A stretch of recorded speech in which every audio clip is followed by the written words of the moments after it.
Savior, hear my humble cry, while on others thou art calling.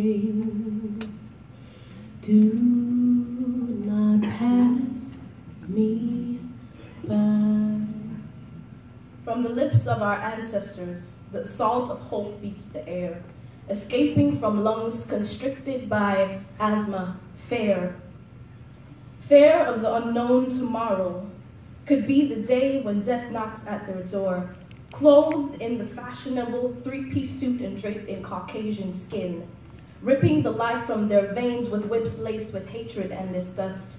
It could be the day when a mother loses her baby, sold, stolen from her hands, when fathers, mothers, sons, daughters, husbands, wives are kidnapped from their families, so they sing.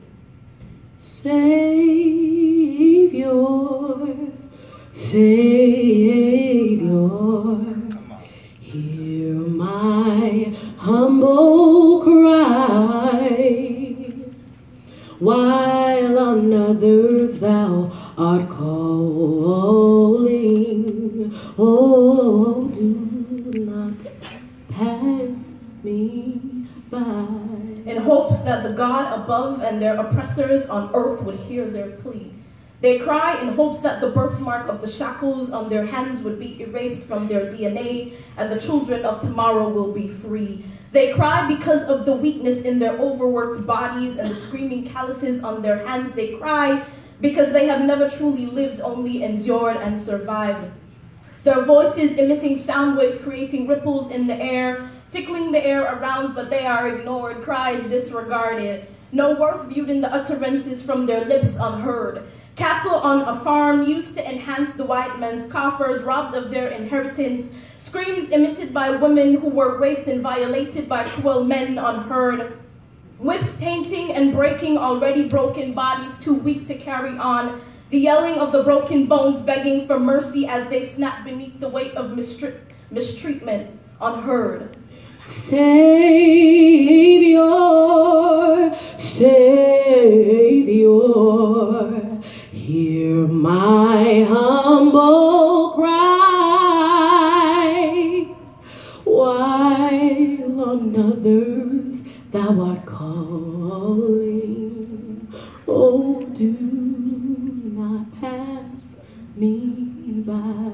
A mother's cry, a mother's plea as she sends her children to school, telling them when school is over, come straight home, don't linger.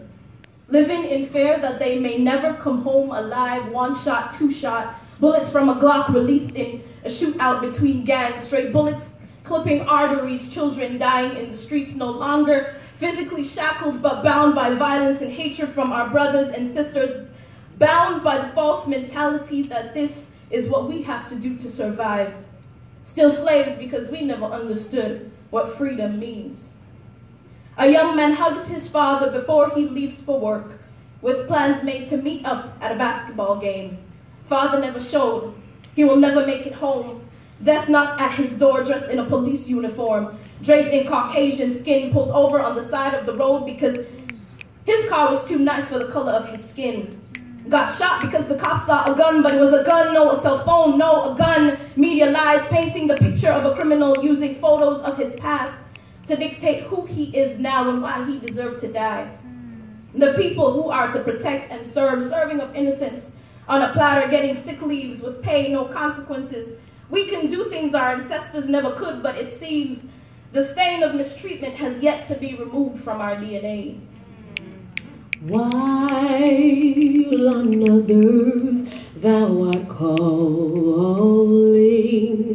oh, do not pass me by.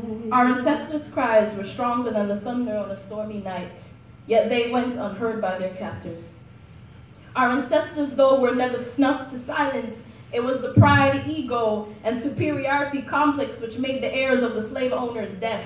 Deaf to the fact that a group of people, though stripped of all they owned, were never going to give in. deaf to the messages of encouragement being passed from one to the other, deaf to the Negro spirituals being sung to keep the faith alive, deaf to the hope screaming in the veins of the people, deaf to the cries of future generations urging their forefathers to fight, deaf to the sound of freedom that riveted the air, though the oppressors could not hear.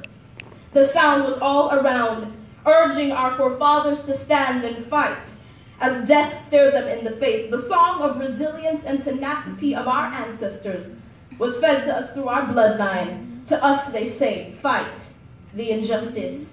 Fight. Do not believe the lies spewed from the mouth of the ignorant that you are ugly because of the color of your skin. Fight when they kill your sons like they killed ours. Fight so that others won't lose their sons. Fight so that your daughters will no longer be violated and their dignity stolen. Fight so that your sons can be fathers and not just seed planters. Fight for your family. Fight for your children. Fight for your future. Join hands across time. Receive the baton to carry on the work. There is still more to be done, more to achieve when the deaf ears of the oppressors will be opened and they will finally see that they were always the ones with the limited perception. Thank you.